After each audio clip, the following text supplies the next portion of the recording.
Okay, Because all right. I want to try to keep your eye line looking at me, All right, and I want all you right. to just be sort of having a But between conversation. takes, we can do that, yeah. Absolutely, yeah. Okay. Yep, that's just fine. Get speed. Let's talk about benchmark number 1, 13,000 years ago, and use Northbrook in your answer. Yeah, Northbrook, 13,000 years ago, along with the rest of northeastern Illinois, was under 2 miles of ice. A glacier that was 2 miles thick, moving very, very slowly and receding into the Lake Michigan basin. Beautiful. Okay. That's a keeper. Okay. Let's move on to benchmark number 2, 10,000 years ago. All right. About 10,000 years ago, before the glacier was completely melted and was still receding to the northeast, the first human settlement occurred. We have had successive waves of what would be called now Native Americans come into the area because it was a prime hunting ground. I don't like this one. Let's start this one again. Okay. Yeah, I'm a little awkward on that. Are you ready? Yep. Okay. About 10,000 years ago, the first humans came into the area, and they were probably hunting in the area at the foot of the glacier. The glacier was melting. It was receding to the northeast. There was plenty of runoff water. It was a very cool climate, but there were plenty of conifer trees and a lot of game, mammoths and things of that type that these folks hunted at the time. And there's evidence through the years that successive groups of people used the Northbrook area for a hunting ground. There is very little evidence, for example, of permanent settlements here. Very nice. Perfect. Let's talk about the glacier sculpted land. Okay. We live in a glacier sculpted land. The glacier really is our heritage. The glacier evidence, or the glacial evidence, it can be seen today. Primarily, there are 4 moraines. These are ridges of land that were created by glacial debris that still exist. From west to east, they are the Park Ridge, the Deerfield, the Blodgett, and the Highland Park moraines. And as you drive from west to east on a street such as Dundee, you can actually see. Do you want that? Yeah. We're getting a half-hour chime, too. Can we, Judy? Yeah. Can we undo? Okay. One moment.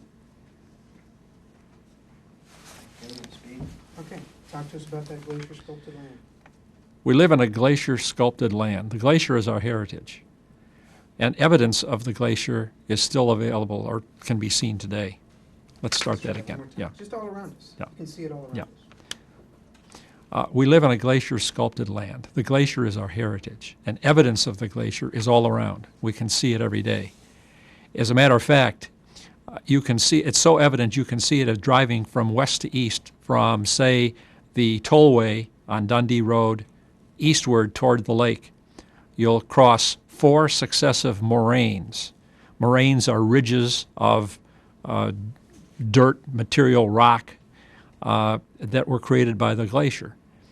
And the first... That's okay, just pick it up right from there. Okay. And I think the part that we're going to use is like, if you're driving on Dundee Road. Yeah, let's just get that. Yeah. Yeah. But do you want to talk about what the glaciers are? No, I think we've got that. Okay. Ridges of land or whatever. Okay. As you drive east from Dundee Road and the tollway crossing, you'll cross 4 successive moraines: the Park Ridge, the Deerfield, the Blodgett, and the Highland Park moraine, which runs right along the lake. And you can actually see the dips and the rises as you go through them.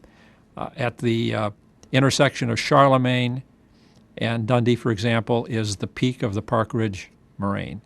Waukegan Road runs down the west edge of the top of the Deerfield moraine. And railroads and trails, Indian trails, which eventually resulted in roads, generally followed the high ground or the low ground. So you find Indian trails and successive roads either on high ground along the moraines or in river basins. Interesting. Let's take that Well, last part again. I think yeah. we got the, I want to think that out a little Yeah. better because I kind of got off that. we talk about how, the Indians used these Yes, moraines. right. Let's and talk then- about and that. they became roads and Right. railways. Right, okay. Indian trails generally followed the tops of the moraines or the bottoms in what we call the ground moraines where the water ran, rivers generally, or streams. And later day roads generally follow those Indian trails, as do the railroads. One railroad, for example, is in the low area between Finkston and Waukegan. Another one is in a high area to the east along the Blodgett Moraine. Very nice. So let's get a concluding part here. So in other words, that you say the glacier is our heritage. Yes, And even though it's been 10,000 years since the glacier's been here, its effects are still felt because Right. all our transportation is affected by this. right. You know what I'm trying to get Yeah, to? you want to wrap on that. Exactly. Yeah. Let me give me a minute to Okay. think about this. Yeah, go ahead. Roll tape sheet, One moment. You have speed? a little tighter than that, or maybe just a little pan right. Skosh more headroom. Good. Great. So we see around us today the legacy of the glacier in our highways, where our rivers are located, in other topographical. We'll That's do okay. that again. Yeah. Is there one more point you wanted to make, or was it really? No, that? just in other topographical areas. I mean, other topographical indications. Let's just forget that part of it. Just Yeah. do those two Let's things, just yeah. and just hit Okay. those and finish with them. Right. All right. Want to do that again? Mhm. Okay. So we see around us today the legacy of the glacier in our highways and our rivers. Let's be a little bit more specific, because I'm not sure what we're coming out of here necessarily, so let's say, and where they're located. The glaciers are responsible for where our rivers and highways are located, or something like that. Okay. And I'll watch the crinkling of the paper, too. Yeah, That might yeah. pick up everything. Yeah, all right. Thanks. So we see around us today the legacy of the glacier in where our highways and rivers are located. Perfect. Simple, succinct. We've done this before. All right, do we want to talk, we were going to talk a little bit about, we've talked about the hunting ground, the Indians, the Native Americans were here. Mhm. Anything else we want to add to that, Judy? No, I think that's perfect. Do we want to talk about the Indian arrowheads? On the table. Going to start with the rainfall? Let's start with the difference in rainfall causing the savannas and prairies, and just quick definitions of each. There was an apparent difference in rainfall moving from Indiana into Illinois. The rainfall in Illinois was much less than it was to the east, where there were vast hardwood forests. The result of that is vast savannas and prairies. Prairies of high grass and wildflowers. Savannas are prairies essentially with clumps of trees occasionally. Let's end it there. Mhm. Now let's talk about the settlers coming west? Mhm. Okay. The settlers must have found this a more stark land when they arrived. However, it turned out to be very good for agriculture, but with some difficulty. The prairies had deep-rooted grasses which were very difficult to plow, and that's where the new self-cleaning plow came into being and was invented. And that's really what, we can go back and take that again. Yeah. I'm trying to get too many thoughts in here. I But mean, you're- one but thing you're leads getting to some good another, ones in. because the farming was very difficult because the soil was so hard to turn. And was it John Deere, Judy? Okay, thank you. I can't remember all I All right, wrote. Let me write that. We'll get to that in a second. Yeah. Let's go back to the point where the settlers, because I want you to sort of try to paint a picture for people. You had all these settlers coming from the east through heavily hardwooded, heavily forest land, all of a sudden into this wide open prairie and savanna space. Right. It must have been. Right, however you okay. wanna finish that. So we have a scene of these early settlers coming through the densely forested areas to the east and arriving in what must have appeared to them to be a stark land of prairies and savannas. Okay? Perfect. Now we'll move on to something else. Let's talk about the prairies, though, We talked about the rainfall, right? We talked about Okay, the rainfall, right. we're good on that. Okay. Um, Let's talk about you want to talk a little bit about the farming? Yeah, let's talk about how. And then the Plains prairies Indians? were and then the plains. Let's talk about Plains Indian first, like this. Okay. These open savannas and prairies are one of the things that define Plains Indian culture. Just Okay, something that's simple. all right. These open plains and savannas are probably what defined the Plains Indian culture. Perfect. Okay, And now let's move on to the difficulty of farming in the prairie. Okay. You had to have that deep plow. right. I wouldn't know if I'd call it a self-cleaning plow, because it was more the depth that was important. Well, what it was is and again, you get into, one thing leads into, you get into quicksand by going into deeper. But he invented a plow that was, the mortar or the plow board or whatever they call it was curved so that as it cut through the earth, the sod would come up. They used to have problems with the wooden plows. They'd clog up with the dirt and mud. But this was what they call a self-cleaning plow. Let's just stay away from that. Okay. We can talk about a special plow. Mhm. John Deere Was this inventing a iron, special steel? plow. It was a steel plow, Okay, yeah. let's talk about that. Uh, A new type of steel yeah. plow that enabled Right. them to. That resulted from this. Okay. And mention John Deere too. Okay.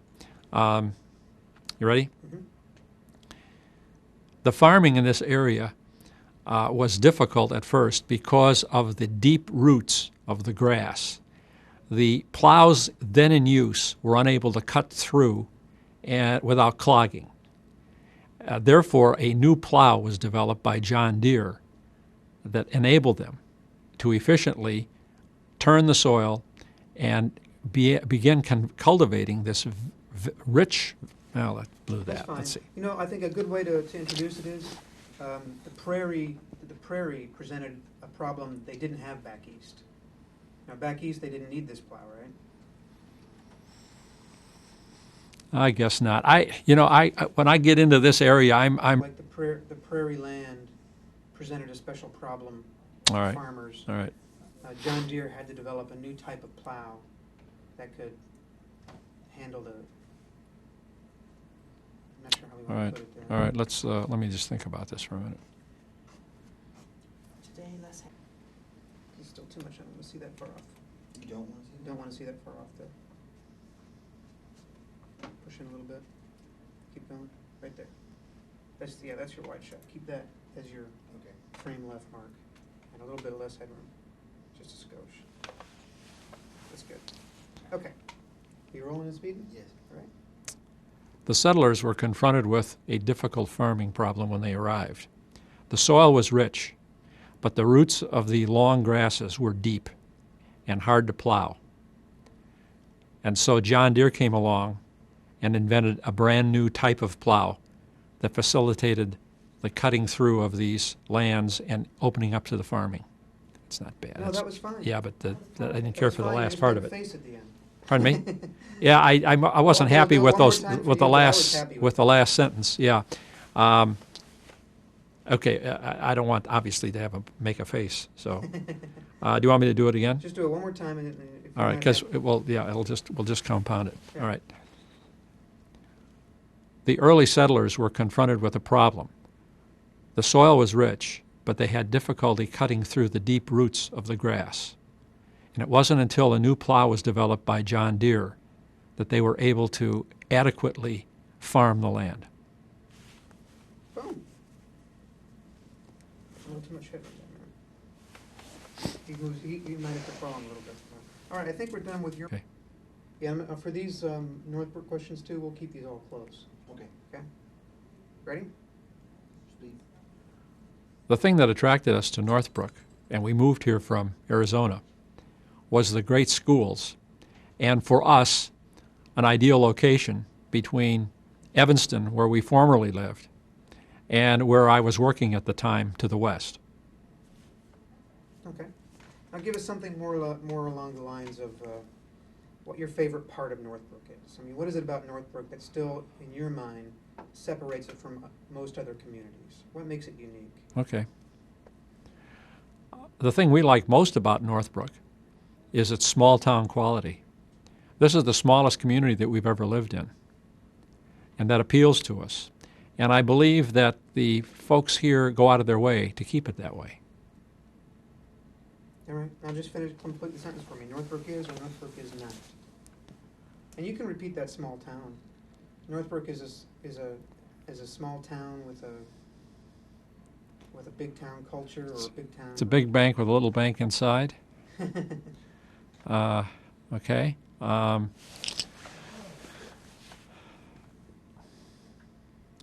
Northbrook is an ideal community to live in because we have all of the benefits of a major city to the south and the benefits of a small town living environment. I got Ta-da. nothing else. It's a Anything big, else? I think I've said more than I You're should. gonna spell your name. Say your name, spell it, and tell us what street you live on. It's Adele Sturgis, Adele Sturgis. I live at 1807 Maple Avenue. Okay, you ready, Josh? Yes. Level okay? Yes, it is. Let's warm up with the Annisberger property. Can you tell us a little what you know about it? And you're going to be describing this maybe like you're describing it for the first time to someone, like where it's located now, but what used to be there. Okay, the Annisberger property is located just south of the village and east of the railroad tracks, north of Techney, and west of the river. And it is a parcel of property that the Northbrook Park District just recently acquired, about 60 acres. The land was purchased, I believe, in the early 40s, something like 42, or the factory moved out there. Let's see, let me get this straight here. Yeah. What was first there? This was. The Annisberger family owned this land from way back in the 1800s, somewhere is my understanding. And the factory,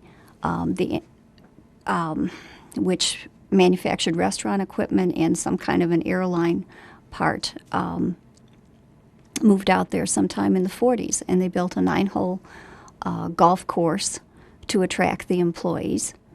And the water feature on the property was actually the original clay pit where the brick manufacturer used the clay to manufacture bricks to replace what had burned down in the Chicago fire. So the property has an extensive history to it. It's been farmed. It's the last piece of land in Northbrook that is farmed, and it's just been planted. Maybe for the last time, which will be kind of sad, but nonetheless, it's been very nice to have an open piece of agricultural property nearby, this late into development. Oh, good. Let's start. I want to go back and try to get just a couple little shorter bites out of Okay. that. That was a good start. I guess what's important about the property is it's sort of the last legacy of farming agricultural community. It's the last evidence of what this town used to be. Is that correct in saying? Yes, I believe so, because it is the... Okay, go ahead and say that for me then, in your own words if you want. But say like the Annisberger property is... The Annisberger property is the last piece of property in all of Northbrook that has continued to be farmed from, our early history until now. And it's provided the community with its purchase by the Northbrook Park District an opportunity to acquire this open space and continue, the legacy of open space for all of Northbrook. Very nice. Let me have you go. I'm doing this with everybody. Go at things with a little bit different angle on the same question. That's fine. So start the sentence this way. When I look at the Annisberger property, I see what? When I look at the Annisberger property, I see I'm sorry. Is it a park now? Should we call it park? it's Instead of property, that sounds so legal. Is it? what do we call it now? Well, it is part of the Park District. As far as I know, they haven't renamed it, so Let's call it the Annisberger Park. Then that sounds a little bit more friendly than just property. okay. So when I look at the Annisberger Park, When I look at the Annisberger Park, I see an open space which has a long history of variety of contributions to the fabric of Northbrook, from its early brick-making days, the attracting of business to Northbrook with the factory operation, and the agricultural element, which has existed there for many, many years. And now we have the added dimension of recreation from now and until the end of time, hopefully, and potentially the ability to provide many more recreational opportunities and nature education experiences for Northbrook. That's great. Now we're going to go back and talk about the different parts of the Annisburger. It was a brick place. Well, just give me one sentence about that. Initially, they made bricks there because why did They started long they- before the fire. Yeah, they were making bricks before the Chicago fire there. 150 years? We know of bricks being made there in 1850s. 1850s. Okay. They started making bricks there in the 1850s. Probably even before that. Let's say well before 150 years ago or more, or something like that. Okay. And which became a big industry once after the Chicago fire created a need. You need new tape? No, I was telling her to label the other one. Okay. She gets a second. I'm trying to say, pause tape for a second. 1 second.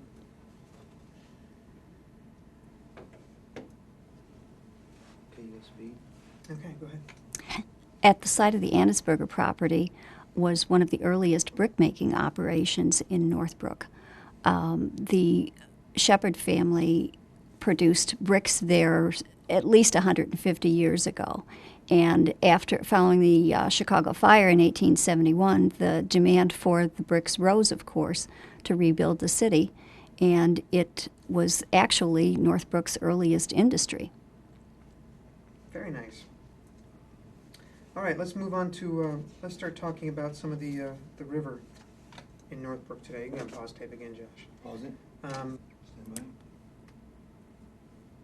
The West Fork of the North Branch of the Chicago River has been another defining feature of Northbrook's landscape, and it's the feature from which Northbrook derives its name.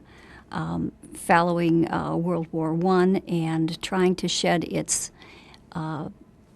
somewhat rowdy image at that point in time, the citizens of Northbrook decided to change the name from Schermerville to Northbrook because we were the West Fork of the North Branch of the Chicago River, which divided our town. The river has been channelized through town, and it demarcates various sections of town. It divides a couple of shopping centers and crosses Shermer Road, and actually has provided, in a sense, the one of the main reasons that the village of Northbrook was incorporated in the first place, because that kind of centered around drainage concerns and sidewalks and roads and things like that, because the area was muddy. So indirectly, it's kind of started the whole ball rolling. Currently, we are attempting to take better care of our river, which has been sorely neglected for many years. As development has taken place in Northbrook as well as to the north in Lake County, our little creek has been called upon to provide drainage for greater and greater expanses of land, and it quickly becomes overflowing under really heavy rain circumstances. So we have, turned our attention towards restoring some of the stream banks to a better condition, because right now they're quite badly eroded through the center of town due to what the West Fork is called upon to handle in terms of drainage. We currently have begun a project to restore those stream banks, and hopefully at some not too distant future point in time to build a river walk through town, which is an idea that has been discussed since, I guess, somewhere in the late 50s. It's a discussion that I think will prove fruitful, and add a wonderful amenity to our community, because we have the ability to create a green space and a greenway potentially from the center of downtown Northbrook down into the Techney property and south to Glenview maybe someday, as well as going north. Tell me, when you were a little girl here, did you ever skate on the river or it froze over? Not on the river, but I'm just trying to get the notion of the river when you were a little girl, what it meant to you and what it still means to you now. well, when I was a little girl, I attended school at St. Norbert's School, which is right across the street from Village Green Park. And at recess, we would all go over to the park, and I always enjoyed going down on the banks of the creek with my friends. We probably weren't supposed to be there, but we did anyway. And we always enjoyed that. And it's been a part of my life as long as I can remember. Every day crossing over it to get to and from school in my grade school years. And now I just live a couple of doors away from the creek, so it's done a lot to shape my existence, actually. Well, tell me about this then. In what ways the river is a legacy that was left to you by the people who first settled here, and it's also a legacy that you want to protect and leave to future generations. Maybe you can just put those two thoughts together. I think that the river is a part of our natural environment which frequently goes unnoticed, and it has for many generations here. It's become overgrown and neglected, and we're trying to bring it back to a better state of health and to make it an amenity for the community that we can be proud of, rather than treating it like a ditch. The water always has a very calming, soothing effect on people, and it can be planted in such a way that it would be quite lovely, and just be a very wonderful area to be walking along and to feel connected. And that's one of the things in Northbrook. There is a lot of pedestrian activity, and there certainly could be more if we had more connected pathways. And that's one of the things that provides a sense of community and connection. Are you planning a river walk? Is there plans in the... We have, yes, we have plans for a river walk, but at the moment we are merely in the stage where we are trying to improve the river banks and the water quality and things of that nature. And hopefully, this all has to be done on a budget and, in a way that we can afford to do it. So it's an idea that we have been making progress on over the last couple of years, and we've just bid out our first reach of the stream. So we've begun the task, and it's a big one. Yes, it is. You running out of tape? Go ahead and switch.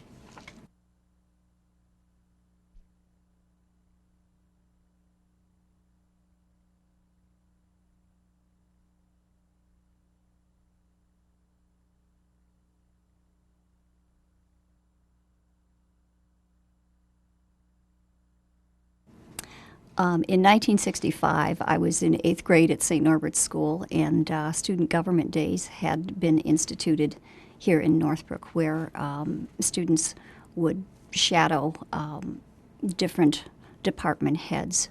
It wasn't as elaborate when I participated at that point in time, but I was the water and sewer person.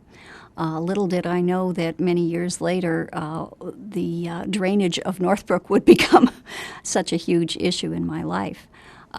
Due to my home's location in a floodplain, it became a major issue, and is something that we have only recently, within the last decade, begun to address seriously, because as a mature community, we have had to take another look at Northbrook and go back and, address a variety of problems that, had been long neglected.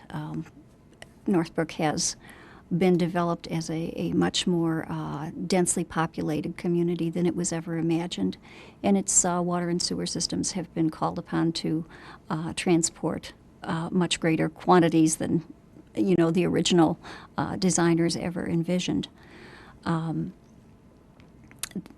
It's not a sexy issue, but it's one of those aspects of living in a community that's very important to your quality of life. You don't want to think about it. You just want it to work right. And you only notice it when something goes wrong, when something isn't working right. And that really was my introduction to the whole issue. And we have begun a very ambitious stormwater management program in the village of Northbrook. We are one of the, I believe, leading communities in the state in trying to address this issue. And we have a variety of projects that are in our stormwater management plan that will improve the quality of life for many neighborhoods in Northbrook and provide solutions to problems that have gone on for many years and go unaddressed in most communities, but we are working on it. Let's talk about this, and I'm going to get you to do something a little bit more general. When Northbrook, one of the big things that made Northbrook into a modern community was the way it addressed its water and sewer issues. That's pretty much like, I'm looking for just that sort of general statement to get me from one segment to another. So if you could sort of put that in your own words, and I want to go back to that intro you have. It's like, water and sewer issues are not the most interesting things to talk about, but that was one of the defining moments of making Northbrook modern, something like that. Okay. Water and sewer are not the most sexy issues out there, but they have been crucial to the development of Northbrook. We are the community furthest from the lake that has its own intake in Lake Michigan. I believe we're the only offshore community with its own intake. And that's been very important in the development of Northbrook and being able to provide water both for residential and commercial industrial use. Great. That's perfect. We've got a short bite. Talk to me now about how you're one of within the state of Illinois, you're one of the most forward-thinking communities in terms of dealing with water and sewer issues. Just a little short bite like that.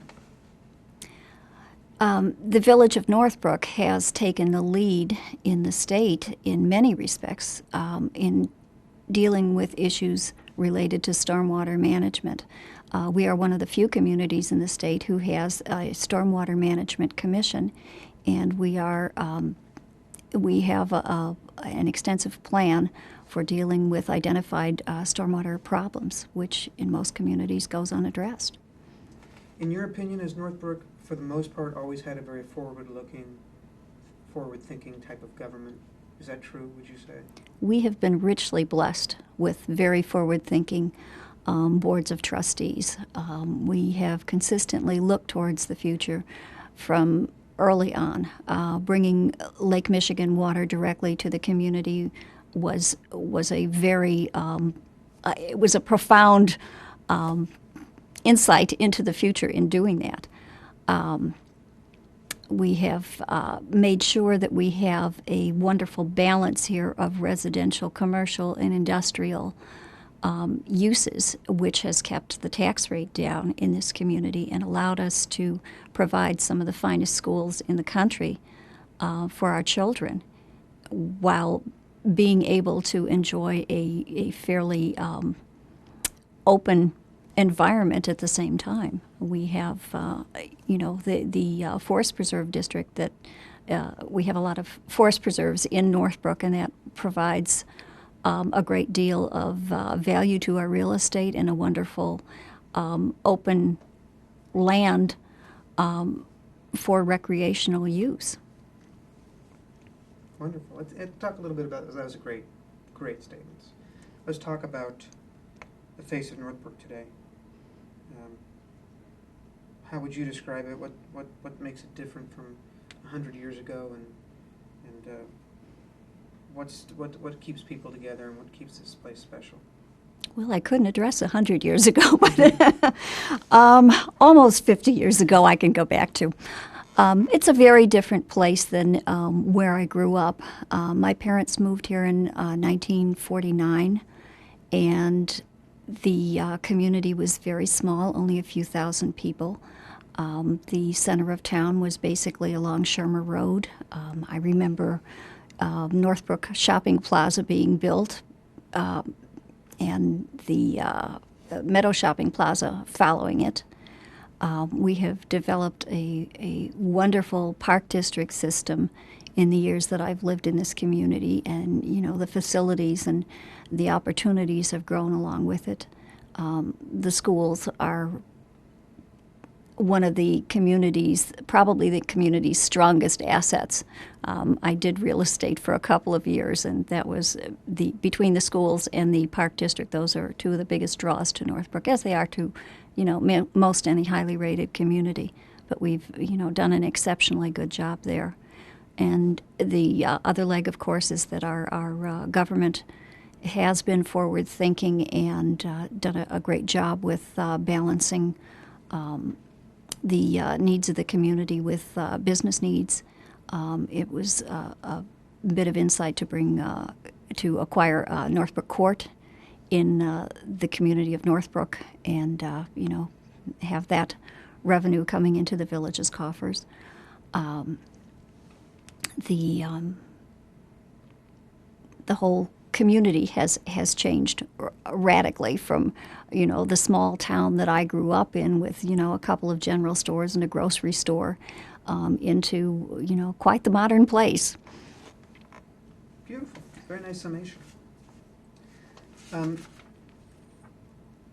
going to pause tape. There's a series. I spent all but 16 months of my life here in Northbrook because we have speed. I've spent all but about 16 months of my life as an official resident of Northbrook, and that was the first year of my marriage when we moved to West Virginia.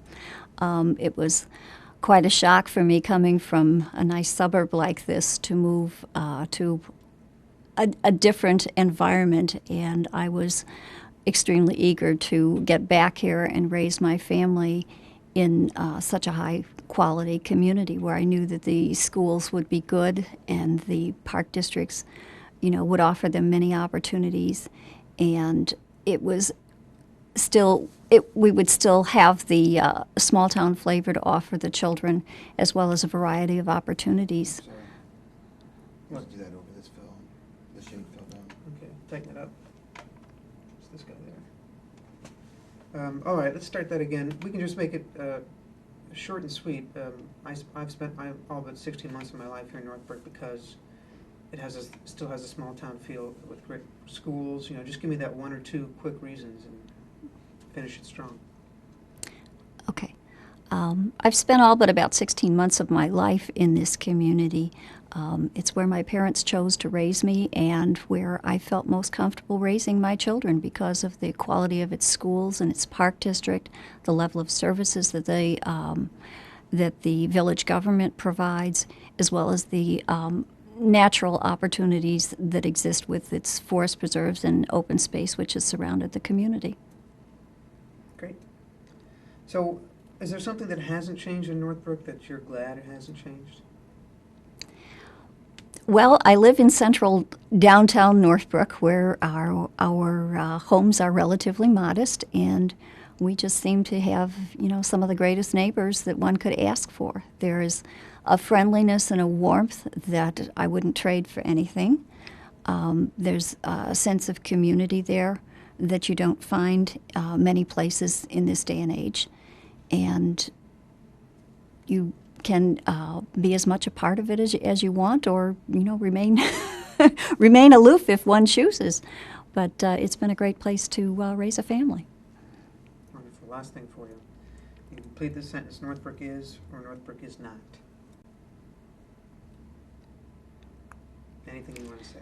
Oh. You can throw just a couple adjectives in there. You can throw a whole complete thought. Anything you want to say at all. Maybe it has something to do with what people don't know. Most people don't know about Northbrook. Northbrook is a wonderful little corner of the world. It's a place where one can feel safe, where one can enjoy a variety of opportunities, where you can experience a sense of community and retain a lot of close ties. That's fantastic. Anything else, Judy? Adele, if you were to describe Northbrook, choose 5 words that would describe Northbrook. Just pick 5 words. Just five, just the words themselves. Just the words. Oh, you know I don't do well with reducing things to the essence. I'm a wordy person.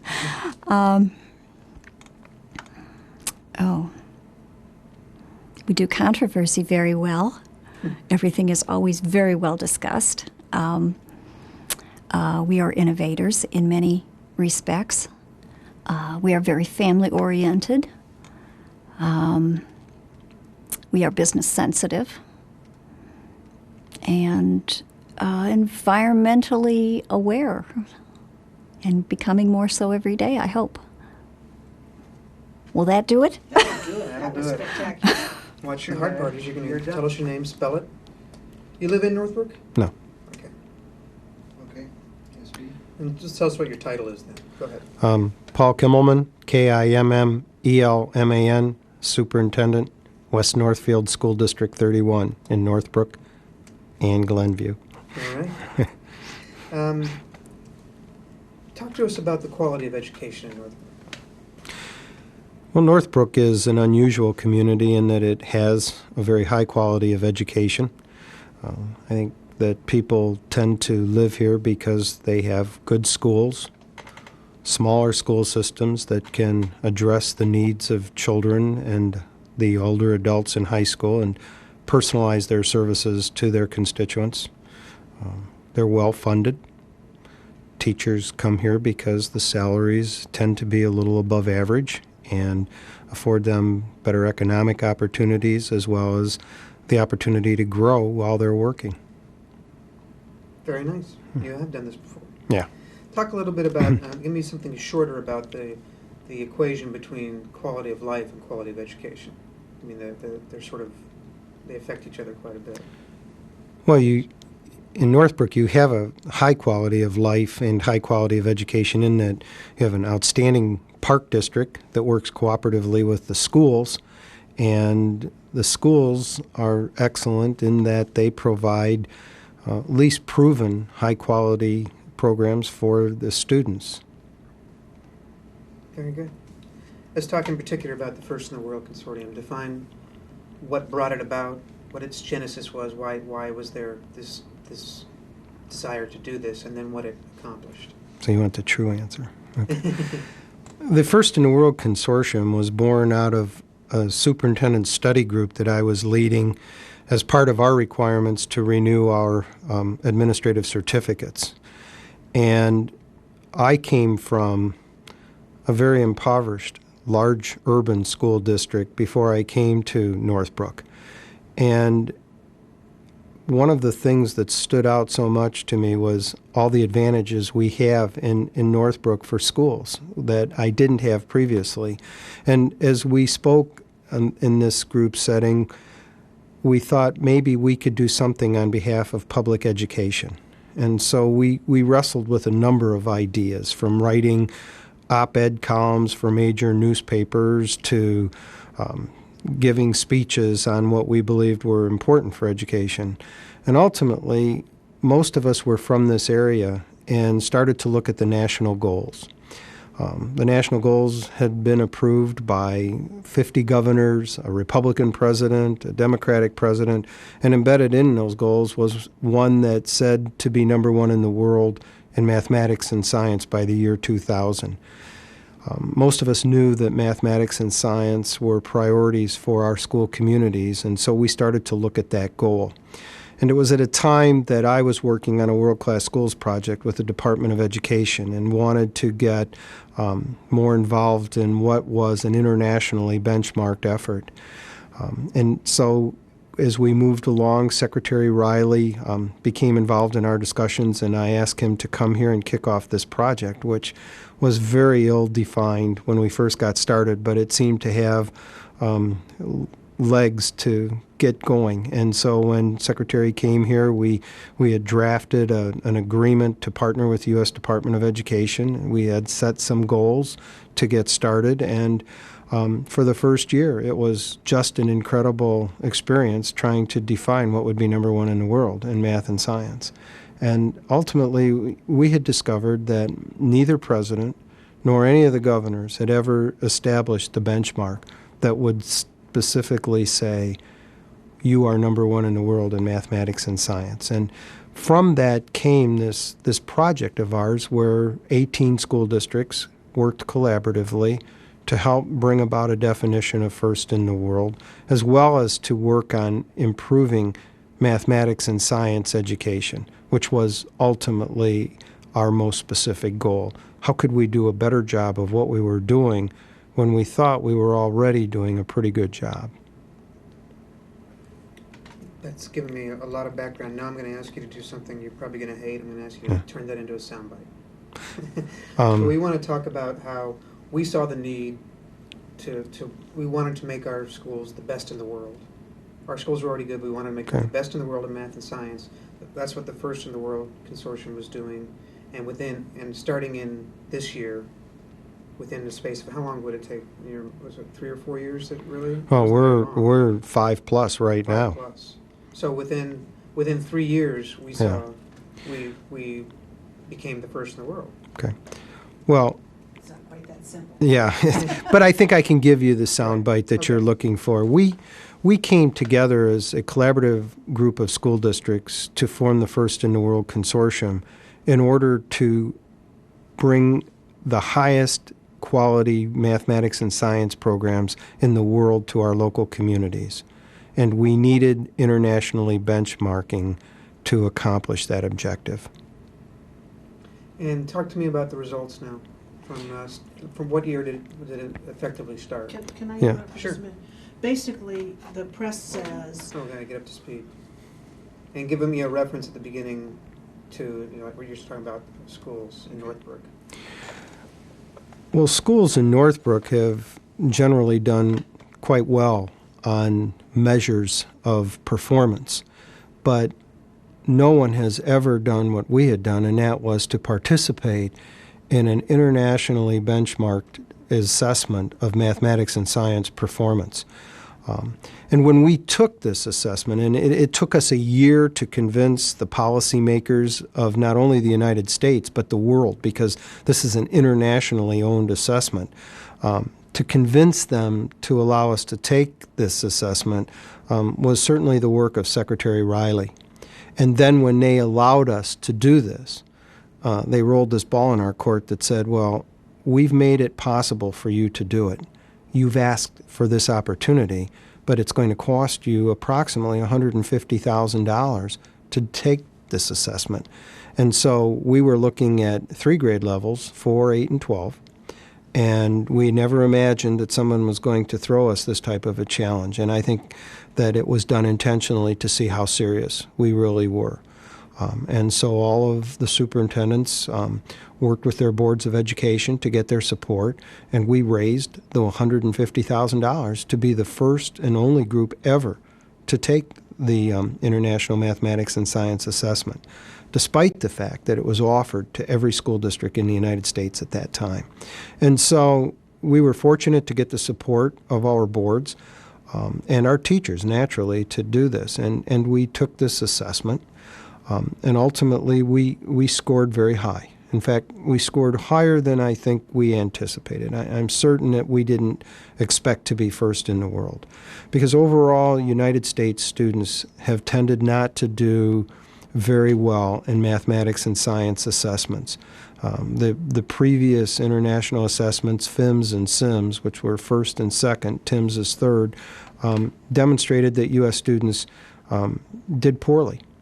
And so we didn't figure that we were going to be at the top of the list, and ultimately we're quite surprised to discover that in science, our 4th and 8th grade students were in the group that was first in the world, and in math we were in the second group, but that group had a combination of countries all behind Singapore, which was alone as first in the world in 4th and 8th grade.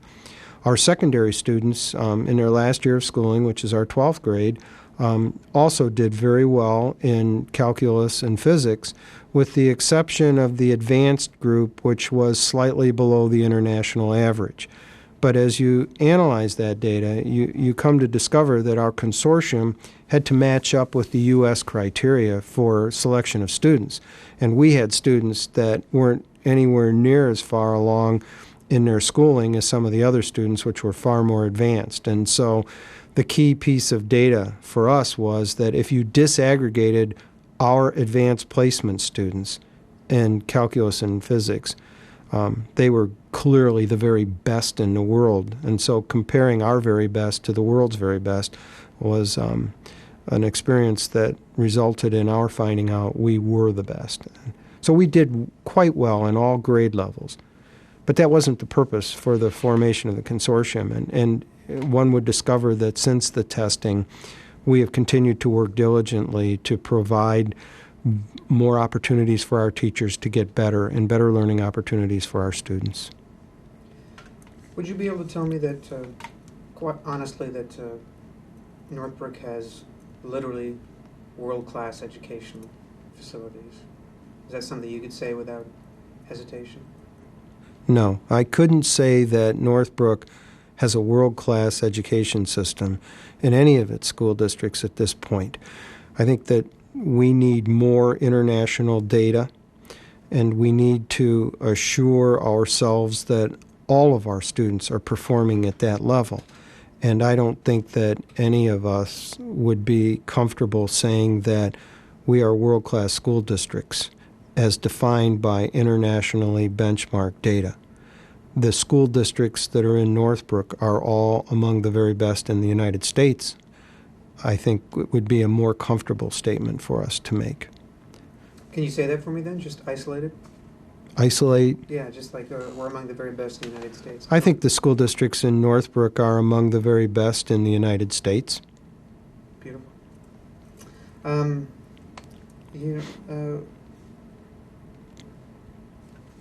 Not really a resident, so I guess the last question I'll ask you is to give me a sort of, to talk about how important good education possibilities are to a parent raising a child in a community. I don't think that for parents of children and young adults going to high school, there can be any reason that would be more compelling or important to live in a community than to have high-quality education for their children. The importance of our students to be internationally competitive in the global education environment that we're now working in can't be superseded by anything else. And so to come to Northbrook and have high-quality schools that are committed to being the very best, and to have park districts that work together with those schools, and libraries as well. I wouldn't want to separate what I think is this triangle of education, and that is the recreational, the learning resource piece, research piece, and the schools, which work very well together, has to be a very important reason for living here. And I don't know that you could go anywhere else in the country and do that much better, or any better for that matter, in acquiring the kinds of resources you need for your children to grow up. And that means not only your regular schooling, but also the North Suburban Special Education District as well. And you have a North Suburban Special Recreation Association. So if you come to Northbrook and you have a child who has special needs, or you have children who have the higher level academic needs, or just children who want high quality schooling and recreational opportunities and library opportunities, it's all here and it's in place. I think you're getting $2 for that last one. Okay, I got one more for him. He can answer your questions. It's great that I'm retiring. I won't be held accountable for anything I'm saying. He can talk quite a bit on, as a superintendent of a school district, the changes, the number of languages spoken in your school district, Mhm. how the community is a very diverse community. Mhm. Great. Roll again? What? Okay. Over the 12 years that I've served as superintendent in District 31, I have observed some real demographic changes in our Northbrook community that have been challenging for us.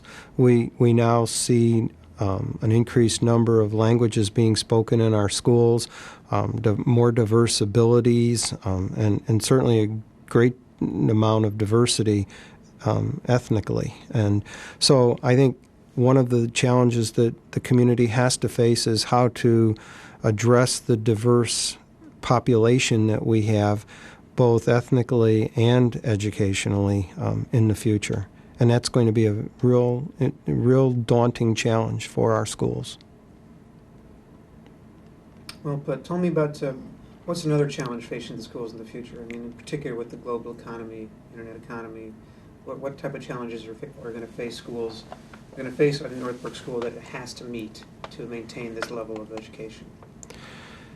The future challenges for the Northbrook schools will be to look at themselves and say that we have to get better and have a community that's willing to support what it's going to take to grow. I've been serving on the Glenn Commission, which is a national commission to improve mathematics and science teaching for the 21st century. And I work with CEOs, politicians, other teachers and administrators on this commission. And clearly, the corporate sector is looking to other countries for the workforce. And the Northbrook schools, while having always had a good reputation and being good, are now going to compete internationally with other countries that traditionally have never provided workers for the workforce, educated workers as well. And so they're going to have to reevaluate their schools and look to what it's going to take to move to the next level to be an internationally competitive school district, because Illinois test scores and national test scores are only going to be a piece. They're not going to be the entire puzzle in the future.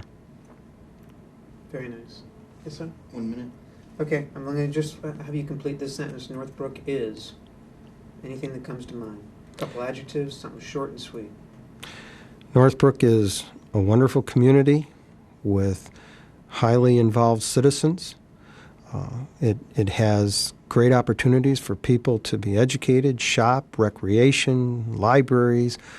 Everything you could want in a small community is available for you in Northbrook. Can't ask for a better wrap-up than that. Gerald Friedman, that's Gerald Friedman. I presently live at 4511 Lindenwood Lane in Northbrook. Okay.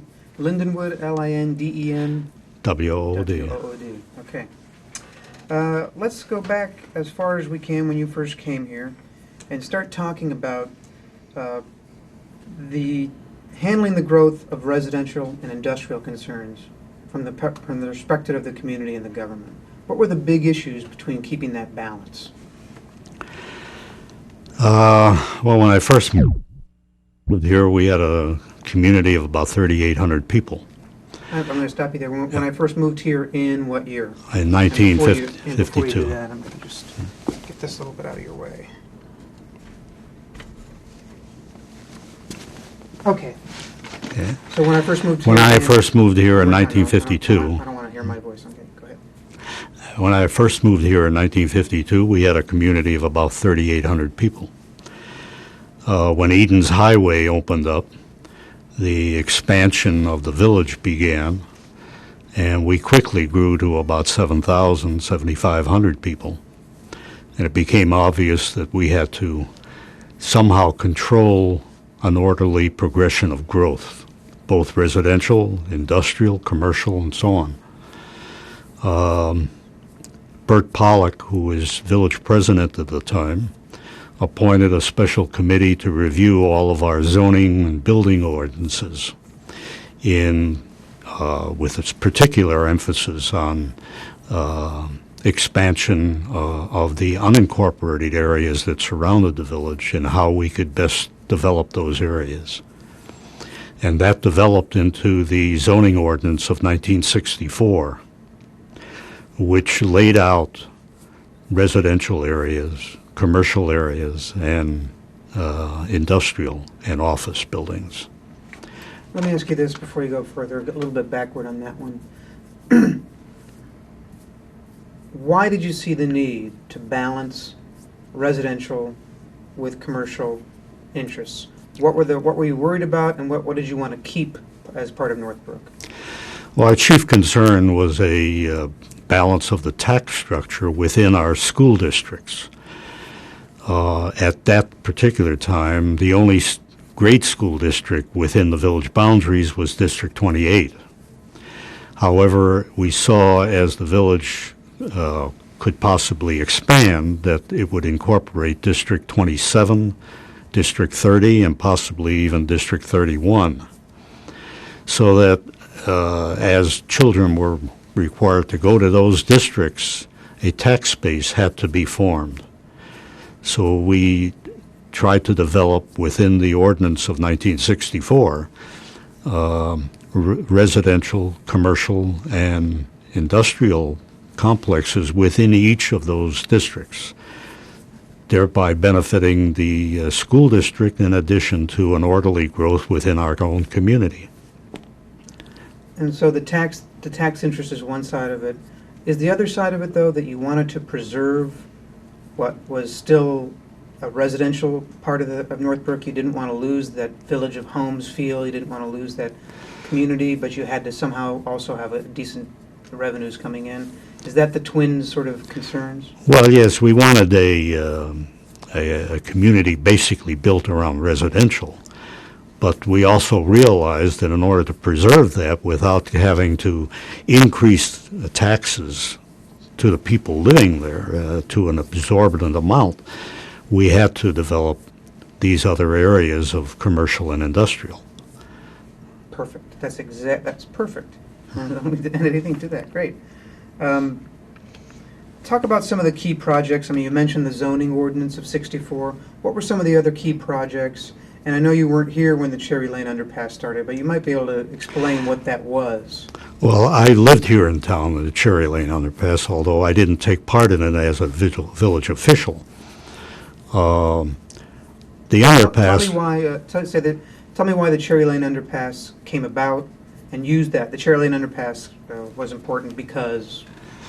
Well, the Cherry Lane underpass came about by heavy use of the Milwaukee Road tracks by freight lines, thereby bottling up access into what was at that time the downtown of Northbrook. We realized that we had to have either an underpass at Cherry Lane or an underpass at Shermer, because so much of the property would be destroyed if we used Shermer Avenue as an underpass.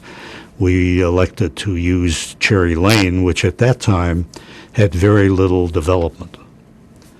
The shopping center in the center of town only consisted of the side of Cherry Lane, the eastern side of Cherry Lane. The western side of that shopping center was not developed until after the Cherry Lane underpass was constructed.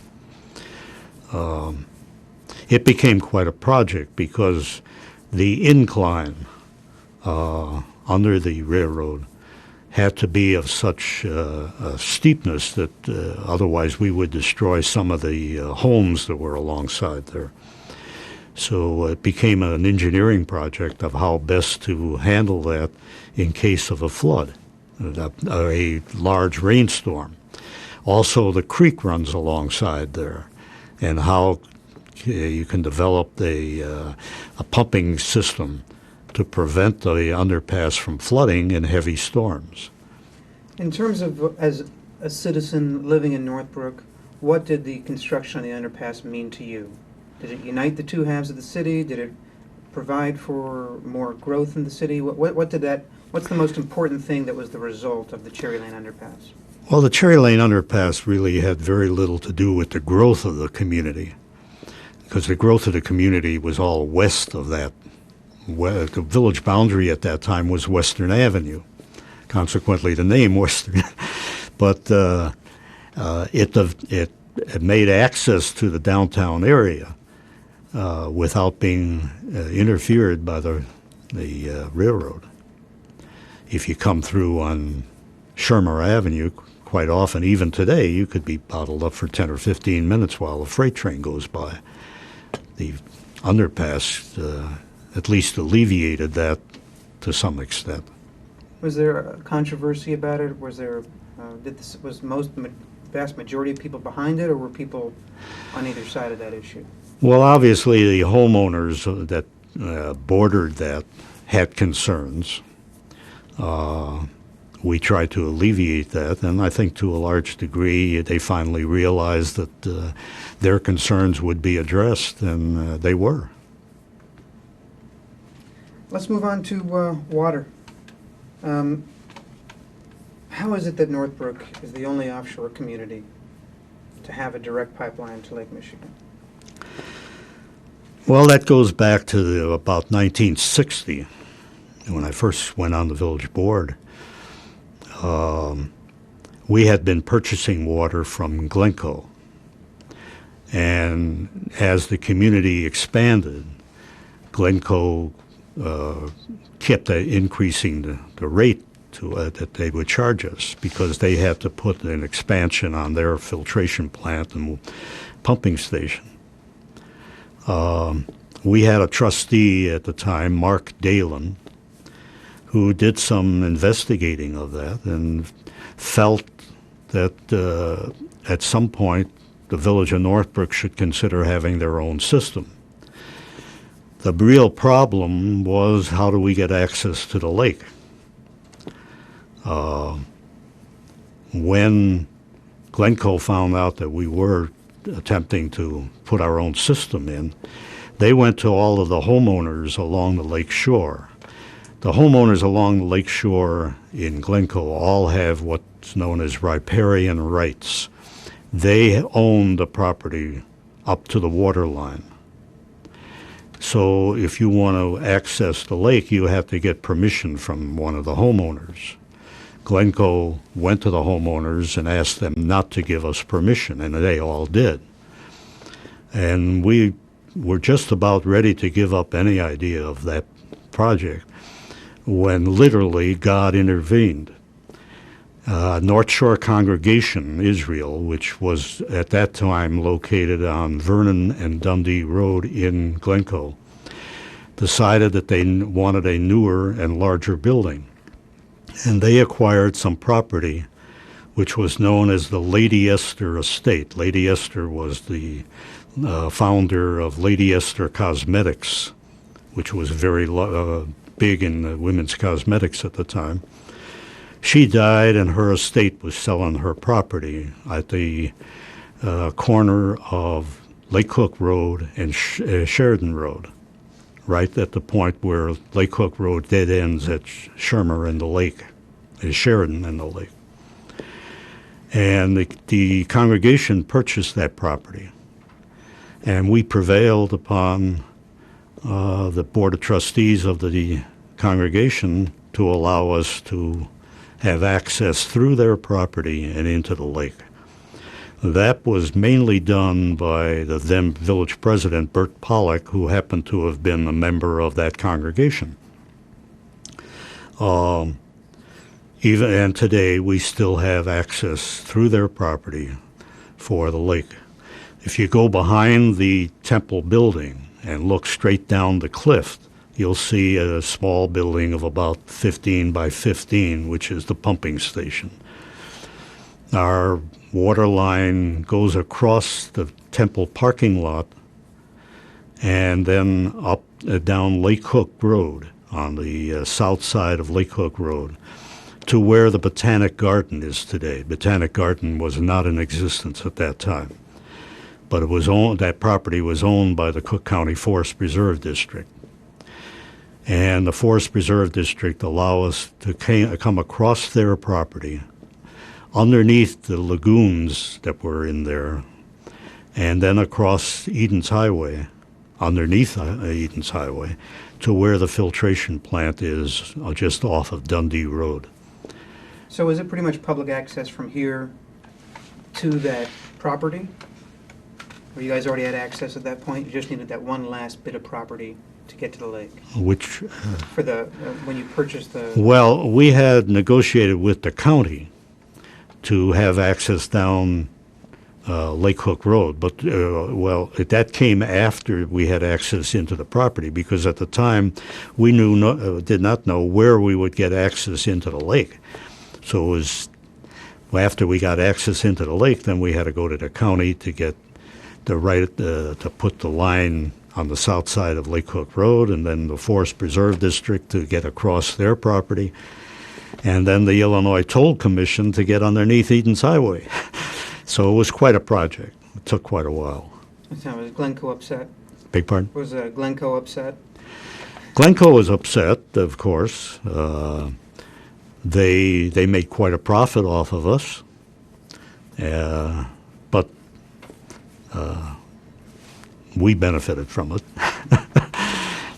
How important was that, if you could sum up in just a couple sentences, how important was that water supply to Northbrook?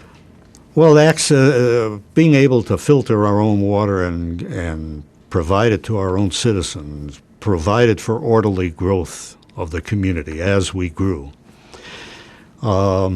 We very wisely, through the efforts of Bert Pollock, he convinced the board that in the bond indenture that was issued to build the facility, that we ought to put a provision in there that we could not sell water outside of the village boundaries. So as the developers came to us to annex to the community, and they had to in order to get water,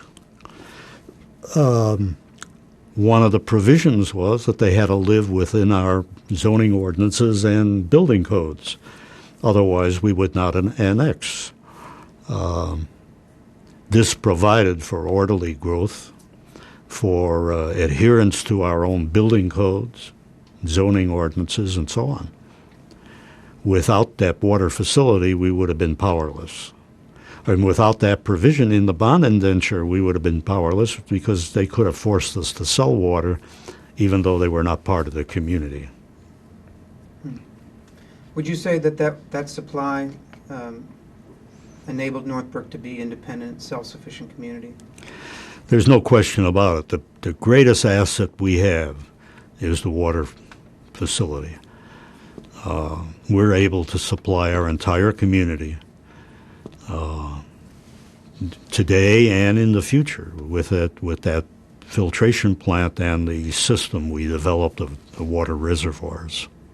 And do you think that the water is something that people take completely for granted? I mean, they don't even Oh, I'm think sure about they do. They turn on the faucet and they never give a thought of how it gets to them. But that's the nature of government provides the service and people just accept it. You live with that.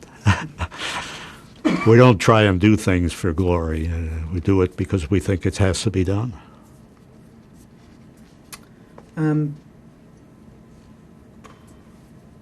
You were village president for what years again? 70? I was elected as village president in 1970 and served until 81. What were the overriding issues of your term for Northbrook? If you could choose one or two. Well, give me the dates. Yeah, when I first went on the village board in '62 as a trustee, the community was about 7,800 people. When I left the board in 1981, we had 31,000. Not much different than what it is today, although the demographics of the community have changed. So the overriding issue, I think, was orderly growth. It was the big issue, the only one at the time. Today, I think it's mostly finances. How do you? We financed our community during that time through our expansion. Can you say that for me again? I stepped on you. Can you just repeat that for me again? Repeat it? Which part? We financed. Today, I think the overriding issue is financial. The community is not expanding as much as it had been in the past, and costs keep going up. How do you raise the finances to finance government when you don't have additional revenue? Do you want to talk about the downtown area? The downtown development? Do you have something to, any opinions on The that? present downtown, or Yeah. what's being proposed? Present. Present? Expansion. Expansion? I'm sorry. Why they put the shopping malls. Why they put the shopping malls there, what the expansion entailed for the downtown area? Well, the part of the 1964 ordinance provided for commercial developments throughout the community, even though at the time much of that area was not within the village boundaries, but we laid out where shopping centers should go. So as the village expanded into those areas, we provided for shopping for those residents, plus revenue for both the school districts, the parks, and the village. But that was all part of the 1964 zoning ordinance. Let me have you give a nice little summing up here. Let me have you start like when I became a part of the board in 1962. You said a little bit of this again. I'm going to get you to sort of repeat it. Northbrook had 7,800 residences. We had one fire engine, I would imagine, a small police department. Do you have a hospital? A hospital? Yeah. No. Yeah. So that's a great way to start in 1962. When I left the board in 1981, we had this and this and this and this. When I came on the board in 1962, community was approximately 7,800 people. We had a volunteer fire department. We had a police department of about 9 or 10 officers. The biggest problem the police had at the time was finding office buildings or stores in the center of town that were left unlocked, and they'd have to trace down the owner to come and lock up the door. As the village expanded, we saw the need for a full-time fire department. We needed more than one fire station. We needed a round-the-clock fire department, on call 24 hours a day. We were able to retain the volunteer fire department as an auxiliary to the full-time staff, so that if a second fire or emergency came up while the full-time staff was responding to an incident, why the volunteers stepped in and took over. The police department expanded as the village expanded. As the village went further and further west and south, we needed more officers to patrol the area. Our village staff had to be expanded. Fortunately, we were able to control costs while the village expanded, and we received additional income from that expansion, so that most of the costs of that additional staffing came through the expansion of the village. The village does not have that luxury today. Today they have to finance it through increased taxes or increased commercial areas. Then can you sum up for me and say, when I left in 1981, we had 2 full-time fire departments, 24 hours. We had how many in the police department? Could you just sort of give me that little laundry Sure. list of things that have changed? When I left the board in 1981, we had 2 fire stations with round-the-clock staffing. We had a police department of approximately 35 officers. Our village staff in all areas, especially in public works, who have done a marvelous job in snow removal, and just recently in the big storm we had. That department had to be expanded. We had a village staff in the village hall itself of about 20 people. It's greatly expanded today, but the staffing at that time was minimal. And you said that the overriding concern was to balance growth with, to keep growth balanced. Did Northbrook succeed in doing that? Has it succeeded? To a large extent, I think Northbrook has succeeded in maintaining that balance that we created within the ordinance of 1964. I don't agree with some of the things that the boards in the past 20 years since I've been off have done, but I think that they had the overriding concerns of the entire village when they made their decisions. I don't always agree, but that's the way government works. What's the face of Northbrook today compared to when you came here in the 50s?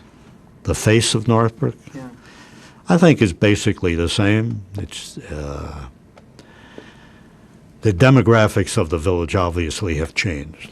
When I first came to Northbrook, I like to say that everybody knew everybody and knew everything about everybody. And to some extent that was good, and a lot it was bad. People knew everything about you. But it was a friendly community, and I think that friendliness still exists in our community. All you have to do is to go to any village function, such as the coming 4th of July parade, and see the friendliness of people, the children. That's the main thing, our children. So, What is it about Northbrook that you want people to know that maybe they don't? well, our motto for many, many years has been the Village of Friendly Living, and I think it still is the Village of Friendly Living. And I recommend Northbrook to anybody. Let me have you complete the sentence. Last question. I'm sorry. Last question for you. Complete the sentence. Northbrook is or Northbrook is not. Just give us a couple words, adjectives, whatever comes to your mind. Well, Northbrook is, as I said, the Village of Friendly Living. I'm going to get you to do that again. When you say, don't refer back to it because I don't know when, I'll just use it. You say, as I said. Just give us the whole thing, even if you're repeating yourself. Okay. Northbrook is the Village of Friendly Living. The community is a friendly community. We welcome people here. We have in the past welcomed them, and we certainly will in the future. Judy, anything else? Nothing that I can think of. Fantastic. Unless he wants to talk about the development. I know he talked a little bit about the, And you have speed? Well, in the village, the ordinance of 1964, we recognize the fact that the downtown area, as we know the downtown area, is along Shermer Avenue. It had provided for very limited expansion. Most of that area is surrounded by single-family homes. It meant if we wanted to expand the commercial area of Shermer Avenue, we would have had to destroy residential property. So we took that into consideration and opted for the expansion of commercial in small pockets around the community, providing easy access to residents of that area to commercial, and yet still being able to maintain the downtown area. Okay. Okay. Does that do it for you? That's perfect. Watch your head, stand up.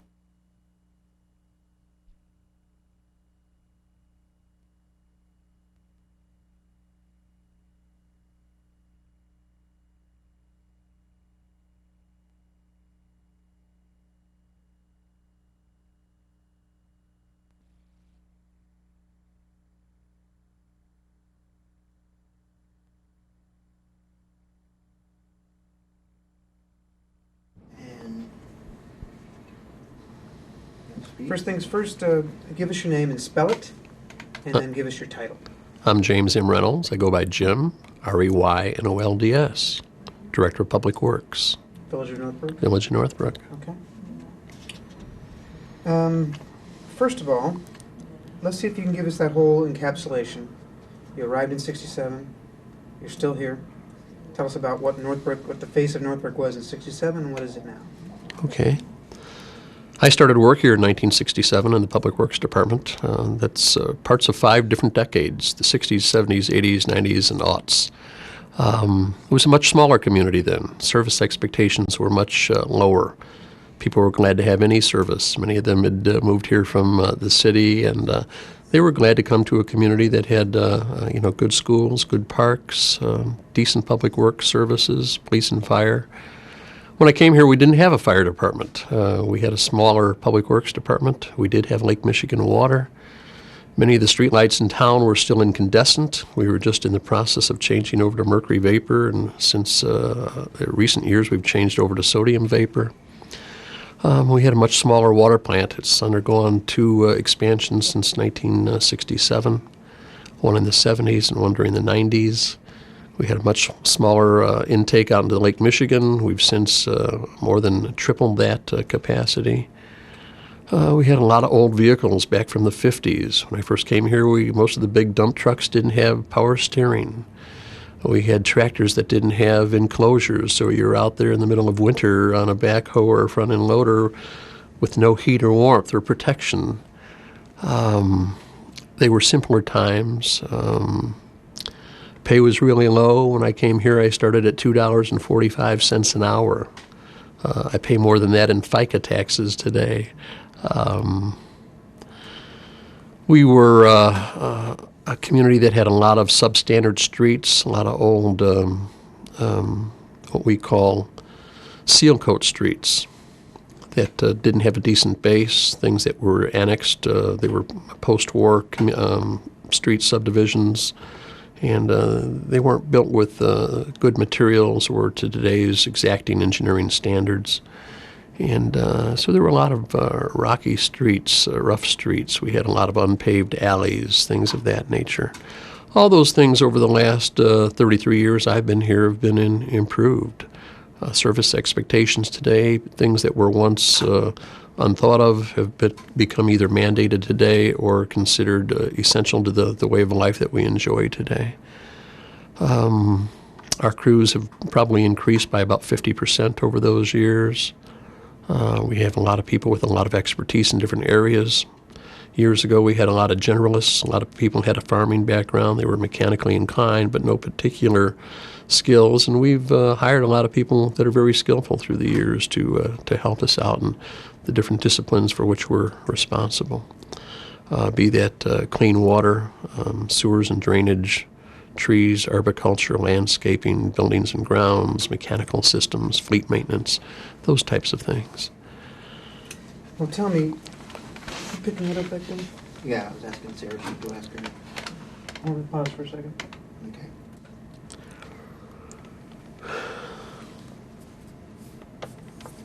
Yeah, I can do something on that. Okay. Okay. Rolling again? Yes. Northbrook is somewhat unique in that we're the only offshore community with Lake Michigan water. The forefathers of this community were very farsighted back in the early 60s. They negotiated deals over in Glencoe. We used to buy water from Glencoe. They negotiated to buy a piece of property on Lake Michigan, acquire the easements and rights-of-way to bring water from the lake to Northbrook, where we built a water plant back in 1963 to treat water. That was one of the cornerstones of the growth of this community. Most of the communities to the west of here were on wells, and the supply and the quality of the water was uncertain. Lake Michigan water was a much more steady, reliable source, higher quality water. And so that was kind of the carrot that drew a lot of subdividers to town here in Northbrook, and that made us somewhat unique. They wanted our water. They needed our water if they were going to sell their home. So that was something. Had a lot of good dedicated people through the years, the different boards and commissions that insisted upon high standards, very high zoning standards, and that's why we have a good balance to the community today. Residential and the industrial and commercial, and those areas are well laid out. They function well. They don't intrude one upon the other. And so we've got a good tax base from many different sources. We're not totally dependent upon any one service or industry. We've had a lot of good luck being situated between two interstate highways and Northbrook Court coming to town. A lot of major corporations deciding to come here to town and plant their stakes and do business. So it's made Northbrook somewhat unique. We've got a great transportation corridor, not only the interstates, but the railroad that goes right through town. We're close to O'Hare and all the nice things that Chicago, the cultural things that are offered in this region. Just extremely outstanding schools. A lot of people come here just for the schools or just for the parks or both, as well as the public works services. And that goes from maintenance of the streets and traffic controls to maintenance of the urban forest, the municipal parking lots, just the whole ball of wax. And public works, is the underpinning of the fire and police operations. Fire department doesn't fight fires without Northbrook's fine water, and we maintain that distribution system and all the fire hydrants, and we maintain the fleets for both of those entities, police and fire. So there's a lot of things that we do that are behind the scenes, and when things go well, people don't think of us because we're doing our job well. And when they don't, they know we're Johnny on the spot. We're often called upon to be first responders or to help in emergencies, especially during the recovery. We recently had a major windstorm here in town that damaged thousands of trees. We've been diligently cleaning those things up for the last 3 weeks, and we've done similar things in flood events in the past and blizzards in the past. And that's where our crew really comes together, and there's a lot of dedicated people there who will work 16, 20, 24 hours consecutively. We're not blessed with so many people that we can have a second or third shift, so people just work as long as they can safely do that to make sure that the essential services are continuing to function. How do you think Northbrook has changed since when you got here? What are the big aspects of its change, and what hasn't changed? Change in Northbrook, it's happened slowly. It was a very small, quiet community during the 40s and 50s, not much growth. During the 60s and 70s and 80s and 90s, as we've continued to grow, I think it's drawn a lot of professional people who have very exacting standards. They're willing to pay for the services they get. Years ago, it was very difficult for Northbrook to embark upon building, concrete sidewalks and concrete streets and putting in the first streetlights and traffic signals. They just didn't have the base of funding. They didn't have industry to help support some of the load.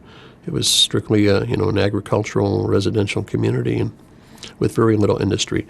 There's been a lot of diversification through the years, and people are willing to pay for the services that they get, and I think that's a major point.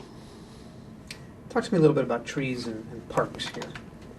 Is that and try to, if you can, give me a picture of how important that is to the community.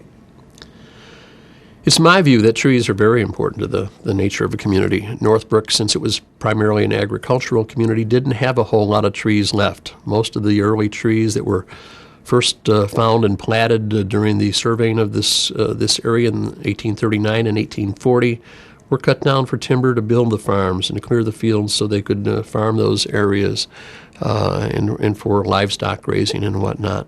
So we didn't maintain some of the same character that some of the lakeshore communities retained. Over the years, there's been a diligent effort.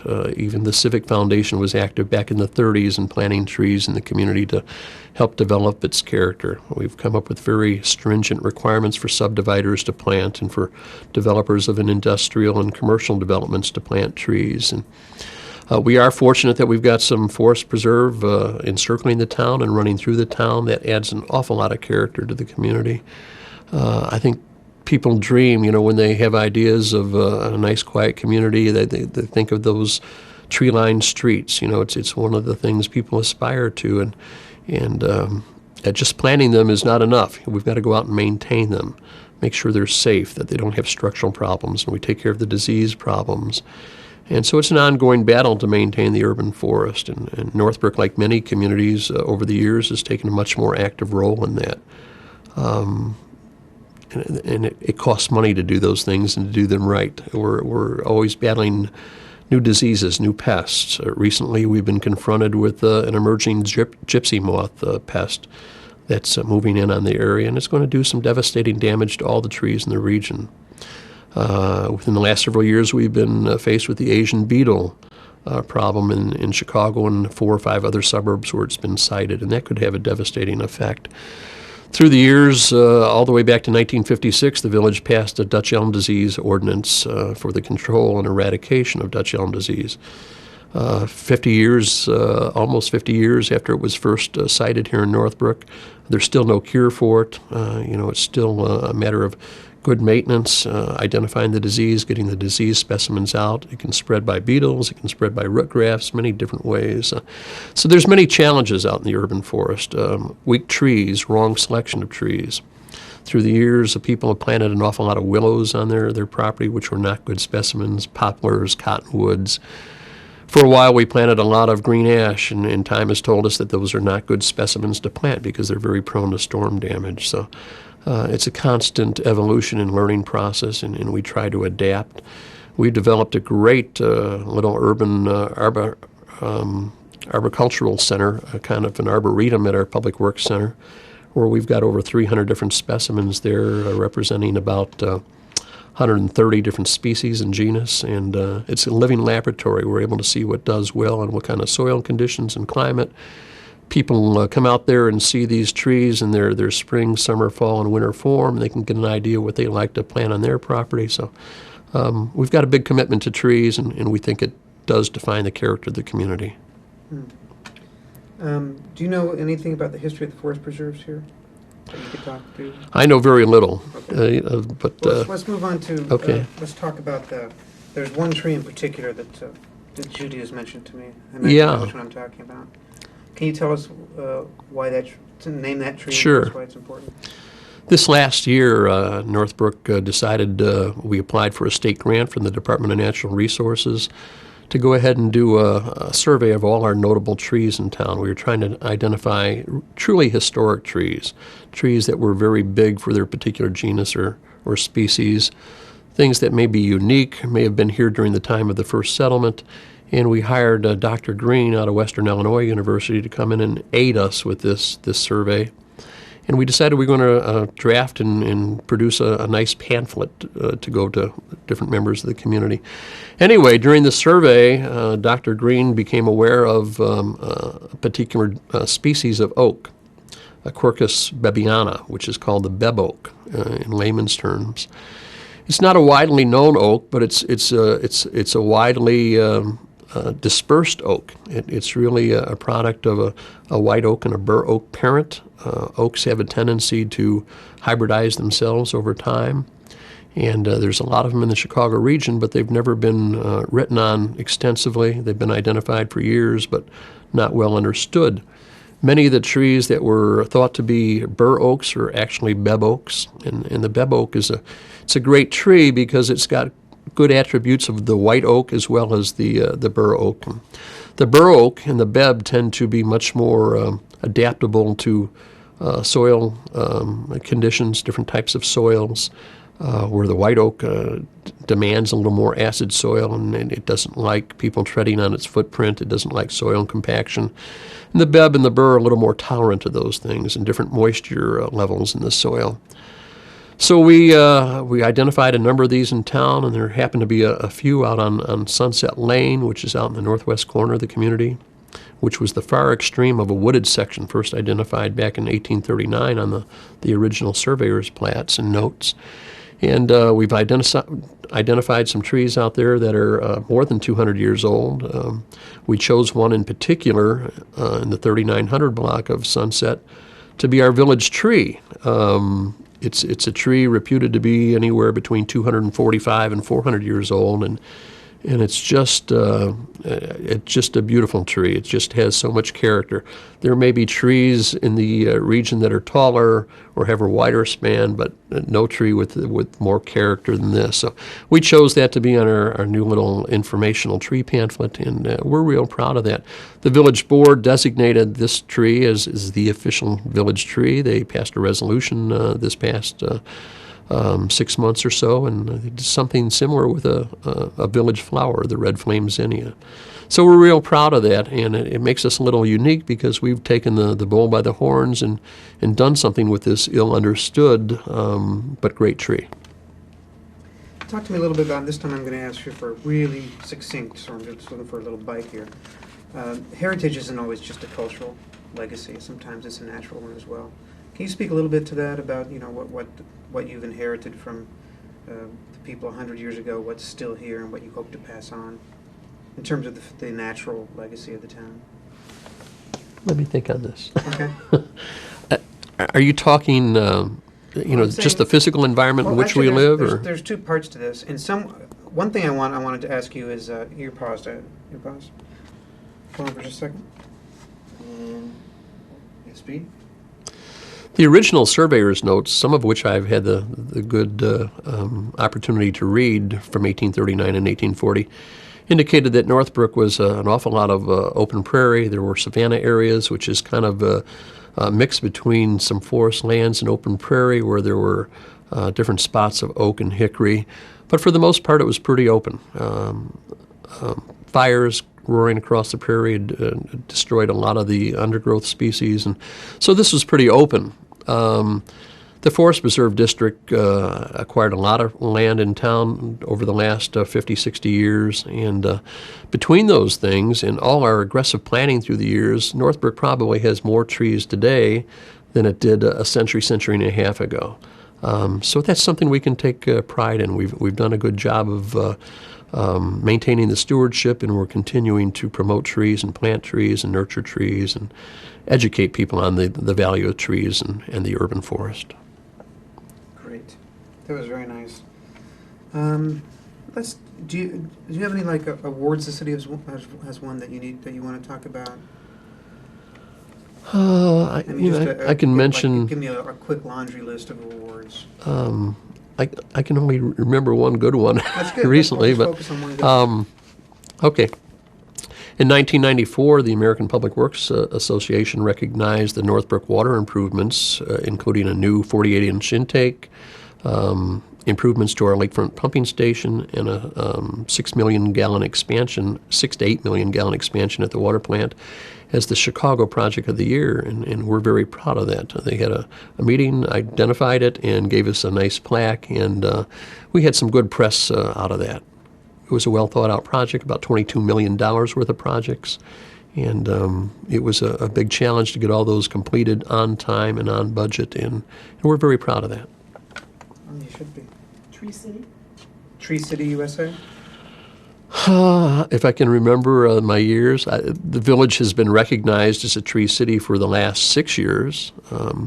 Tree City is something a lot of communities aspire to and many more are participating in. It's really, there's a foundation that promotes good stewardship of trees, and they want to make sure that communities are paying enough attention to the ongoing maintenance of trees, not just planting of trees, but caring for them, and we've won that award 6 years in a row. Let me have you do this Okay. way. Define what the Tree City, there must be a requirement for it to become a Tree City. There is, and I can't remember exactly, but I can do that. Say, how many? Do you know how many Tree Cities there are per year? Many. Many. Okay. It's very it's difficult burgeoning, to be yeah. recognized as a Tree City USA, and we've won it 6 years running, something like that. I have to think about the.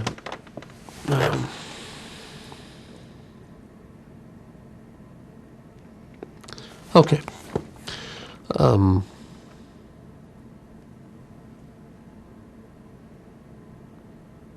trying to think of the other agency. Bear with me a minute. No problem. Pause for a second.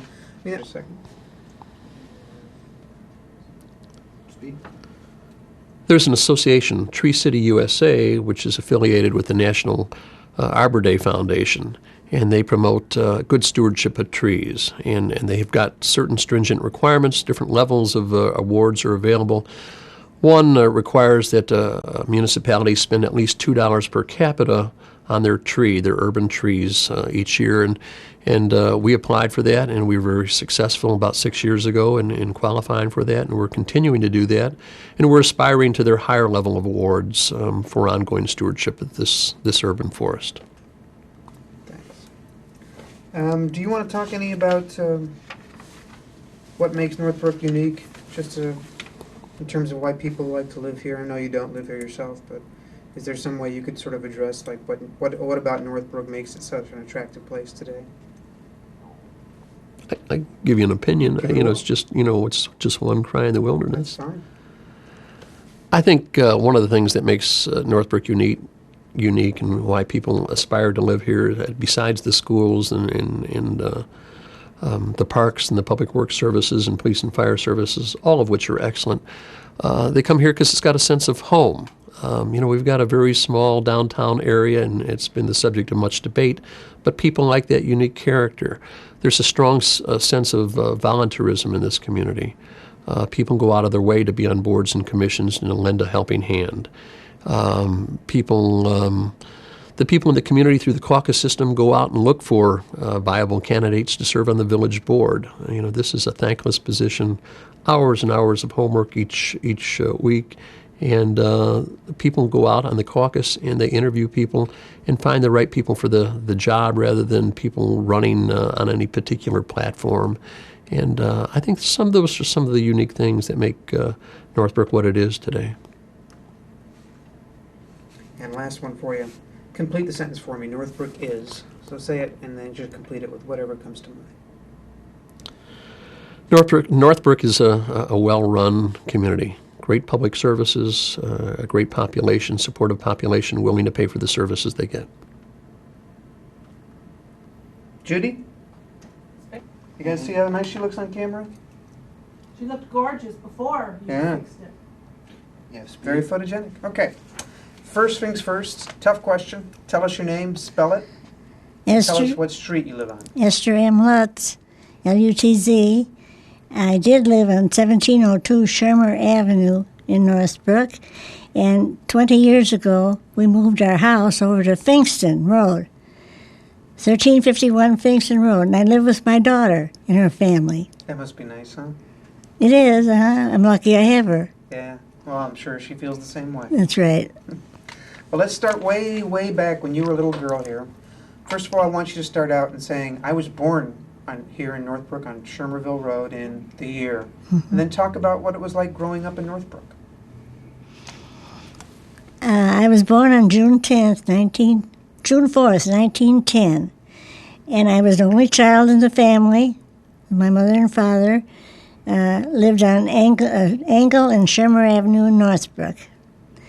At that time, it was Shermerville. Then I went to school just a block away from home, which is now the senior housing. And I used to get angry because I couldn't ride my bike because it was too close to school, 1 block away. And I used to have to come home for lunch. Then the rainy, snowy days, I was able to take my lunch, and I would sit down in the boiler room with Edgar Westling, who was the janitor at that time, and Henry Potter was there.